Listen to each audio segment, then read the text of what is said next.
Ubay-ubay na usab nga mga kalihukan ang gitagad og atiman ni Gobernador Ruel Ragay Digamo nining nang labay nga semana subay siyang padayon gyapon nga pagdumala sa rendas pangagahanan sa kagamanang probinsyal sa Negros Oriental.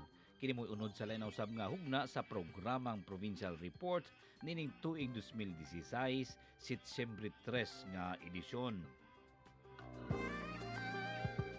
Kinahanglan nga ilagayod himuon nga kahimanan ang ilang nakabot nga hibang kaagan gikan sa ilang pagtungha ilalom sa Alternative Learning System kun ALS program ilalom sa Department of Education. Kusganon nga hagit dungan sa pagpaabot sa mainiton nga pahalipay ni Gobernador Digamo pinaagi kang Bukal Arturo Umbak ngadto sa tanan nga migraduar sa Alternative Learning System program baguhay lang.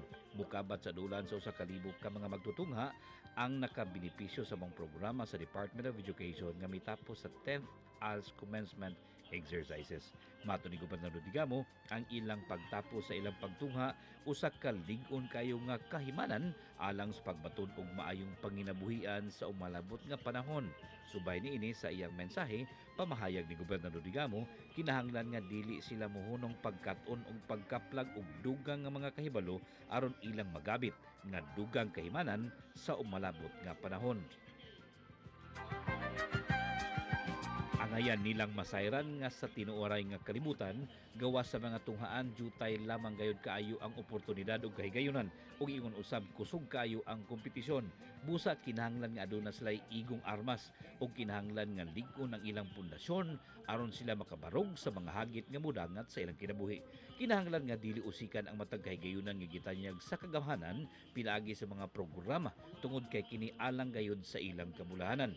Kini gipadayag ni Gobernador Digamo tungod kay matag tuig libuan ka mga tutungha ang mograduar lokop nasod apan iyang gikasubo nga jutay ra kaayo ang oportunidad alang kanilang tanan. Bisan sa gihimong mga paningkamot sa nagkadiang level sa pangagamahanan apan dili pagayod kini paigo aron matagan ang matag usa og panginabuhian. Subay niini, laing hagit ang gipadayag ni Gobernador Digamo ngadto kanila nga ilang sutaon ang daghan kaayo mga pamaagi aron sila mamahimong manampuson. Sulayan ang nagkadayang mga kahigayunan nga gitanyag ila pinagayod ang sektor sa technical vocational nga mamahimo usab nila nga dugang nga kahimanan. Sa ingon ini nga pamaagi daghan sila og mapadulngan ila pinagayod ang pagbaton og kinaugwalingon nga panginabuhian.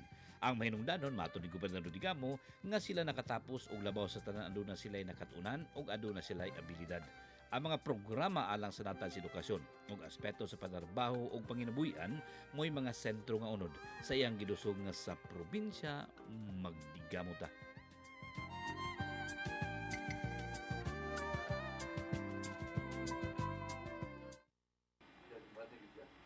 Kinahanglan nga ipailalom sa mas masusing nga pagtuon ang giduso nga sugyot sa mga kadagkuan sa Bureau of Jail Management and Penology kon BJMP ngadto sa kagamanang probinsyal. Nahimong bisita ni Gobernador Digamo ang mga tinugyanan sa BJMP alang sa hangyo niini nga mopahimutang og usa ka lawak sa balay tambalanan nga alang lamang gayud sa mga inmates. Kini giulagway ni Gobernador Digamo nga usa ka maayong lakang ug tuong sa maong ahensya sa kagamanan tungod kay kaayuhan kini sa mga naa sa bilangguan. Apan kinahanglan nga tun-an og maayo sa mga namunuan sa balay tambalanan tungod kay padayon man nga kulang ang espasyo sa balay tambalanan nga ilalom sa pagdumalas sa kagamanang probinsyal.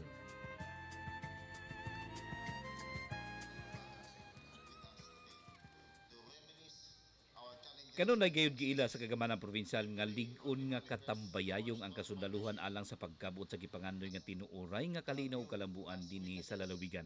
Kini mo'y hinungdan nga kanunay kusganon nga paluyuhan sa kagamanang probinsyal ang mga programa, proyekto ug kalihukan sa kasundaluhan aron makabot ang maong katuyuan. Mensahe nga gipadayag ni Gobernador Digamo dungan sa iyang mainiton kaayo nga pahalipay subay sa pagsaulog sa ikanapulo nga founding anniversary sa 79th Infantry Masaligan Batalyon sa Philippine Army baguhay lang. Dako usab kayo ang pasalamat ni Gobernador Digamo nga kanunay giila sa kasundaluhan ang makanunayon nga abag sa kagamanang probinsyal sa ilang mga kalihukan pinaagi sa gitunol nga pasidungog ngadto kaniya atol sa maong kalihukan. Mato ni Gobernador Digamo magpadayon gayud ang katambayayong sa kasundaluhan ang kagamanang probinsyal aron mamahimong malungtaron ang sasayupa gipakanaog nga deklarasyon nga conflict manageable alang sa lalawigan sa Negros Oriental. Kini matud niya mao ang konkretong nga resulta sa mga gihimo nga paningkamot sa kagamanang probinsyal kauban sa nagkadiyang ahensya sa kagamanan, lokal nga kagamanan ug pribado nga mga kahugpungan dinhi sa lalawigan. Kini dili gayud angayan nga usikan. Tungod kay kini nga kalampusan ang matud ni Gobernador Digamo mao ang giandam sa kasamtangan nga mga namunuan alang sa mga umalabot pang henerasyon. Sa habig sa kagamanang probinsyal, matud sa pamuno lalawigan, padayon kini nga muhatod sa mga batakan nga serbisyo alang sa mga katauhan ilabi na gayud sa mga lagyong kabaranggayan sa kabukiran. Subay ni kusganon nga mga panghinaot ang ipadayag ni Gobernador Digamo alang sa mas hugtanon nga kampanya alang sa pagwagtang na gayod sa suliran sa insurhensiya dinhi sa lalawigan. Ug kini nga paningkamot sa kasundaluhan ang duyugan sa kagamanang probinsyal sa mga laka nga gikinahanglan sa mga katawhan aron tinuuray nga mahibalik ang pagsalig sa mga katawhan ngadto sa kagamanan.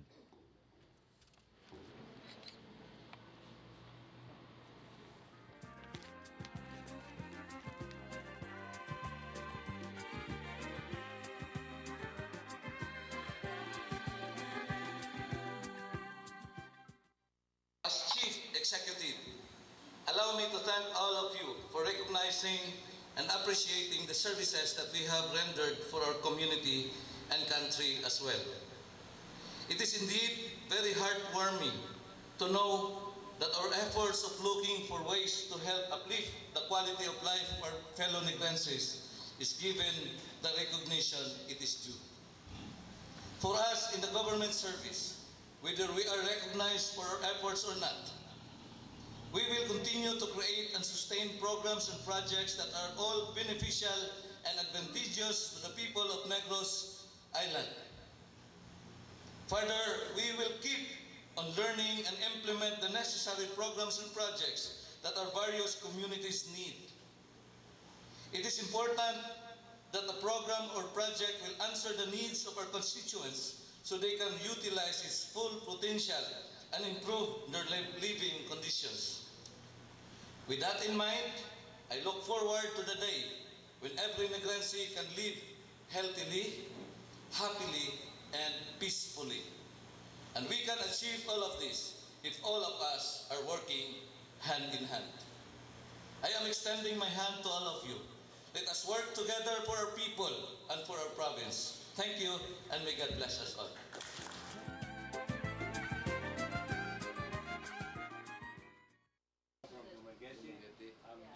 Abre kayo kanunay ang kagamanang probinsyal pinaagi kang Gobernador Digamo alang sa mga kalihukan nga nagpalig-on sa programa sa serbisyo sa mayong panlawas sa mga katauhan dinhi sa lalawigan. Kini mo ang daling baruganan nga gipadayag gilayon ni Gobernador Digamo ngadto sa mga tinugyanan sa Foundation of Philippine Medical Mission and Negrense del Oriental de Minnesota kinsa mibisita kaniya baguhay lang.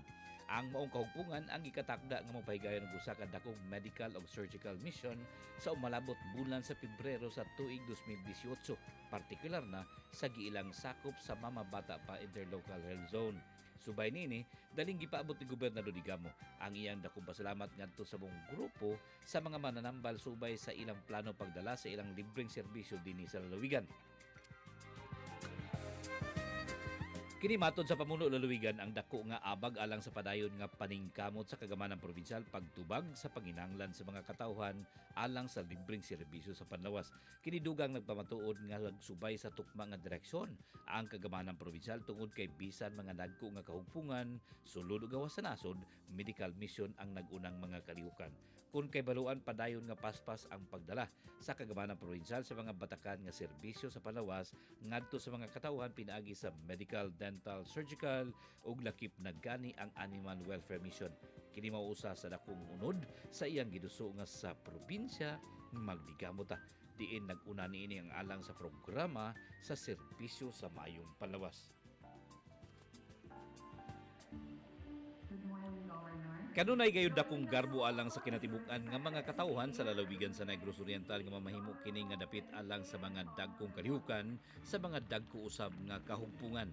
Mensahe nga gipadayag ni Gobernador Digamo atol sa iyang mainiton nga pagdawat sa mga sakop sa American Association of Clinical Endocrinologists subay sa ilang gipahigayon nga 8th Joint Meeting baguhay lang. Kinimato ni Gobernador Digamo, usa ka dakong kahigayunan nga mapaila-ila ang lalawigan sa Negros Oriental ngadto sa laing mga dapit. Dugang ni Gobernador Digamo, kini ang kanunay gadala og dakong bintaha ilabi na alang sa padayon nga paningkamot pagpalambo sa industriya sa turismo dinhi sa lalawigan. Subay niini nang hinaot si Gobernador Digamo nga mamahimo nga mabungahon ang ilang gipahigayon nga kalihukan dinhi sa lalawigan. Dako usab ang panghinaot sa pamuno lalawigan nga mamahimo kini nga kahigayunan sa mong kahugpungan nga makita ang mga nindot nga hiya sa lalawigan sa Negros Oriental. Kini mao gayon ang usa sa mga dagko nga unod sa iyang giduso nga sa probinsya Magdigamo ta. Din kalakip nga sentro niini ang alang sa aspeto sa panarbaho ug panginabuhian. Pamahayag ni Gobernador Digamo kung malambuon ang industriya sa turismo, usa kini ka maayong luna alang sa oportunidad sa panarbaho ug panginabuhian sa mga katawhan dinhi sa lalawigan.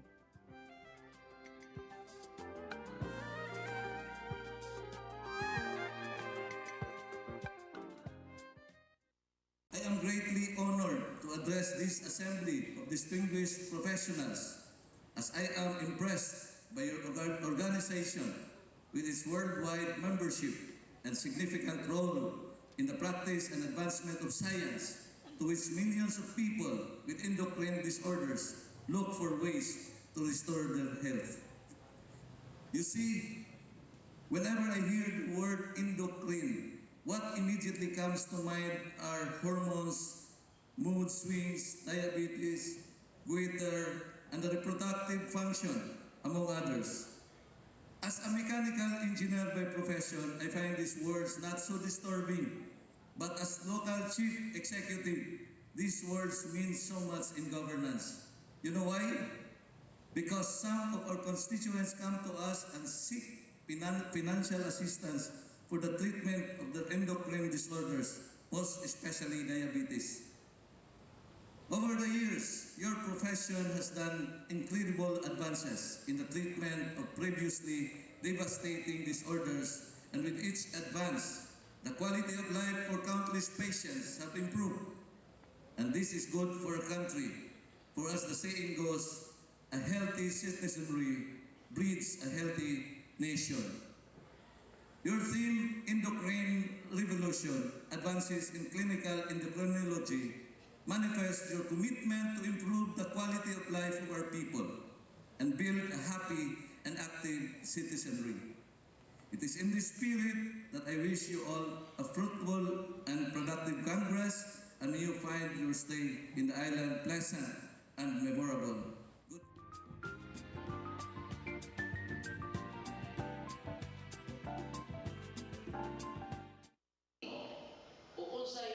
Personal na karon nga gipangunahan ni Gobernador Digamo ang kampanya alang sa pagpalig-on sa programa sa Provincial Health Insurance of Negros Oriental Confino.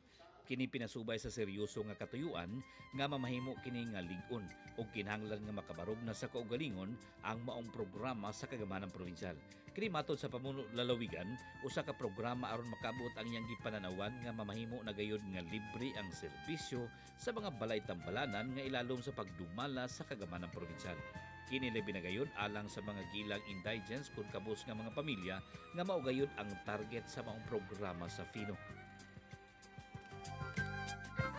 Pamahayag ni Gobernador Digamo, kinahanglan nga mapalig-on gayud kini aron mamahimong kahimanan alang sa dugang pagpalig-on pa sa programa sa kahimsog sa palawa sa mga katawhan dinhi sa lalawigan.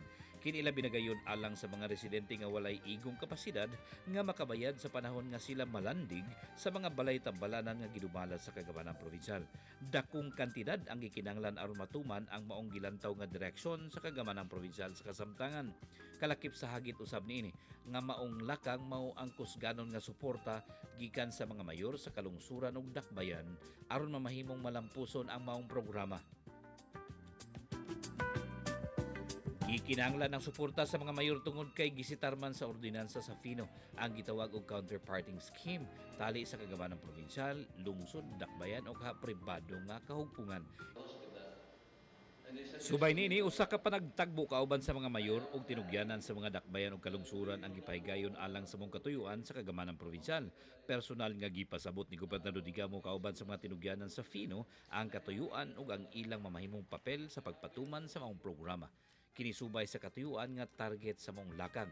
ang pag-enroll o mukabat sa usa ka libo ka benepisaryo sa matag lungsod ug dakbayan. Kini gilantaw nga paigo nga gidaghanon aron padayon nga mamahimong lig-on ang pundasyon sa programa sa Fino. Kung kaibaluan, gimugna ang programa sa Fino aron matagan og dignidad ang mga giila nga benepisaryo ilabi na gyud ang mga indigents aron dili na sila daw magpakiluoy pa ni bisan kinsa sa panahon nga sila o sakop sa ilang pamilya ang malandig sa balay tambalanan.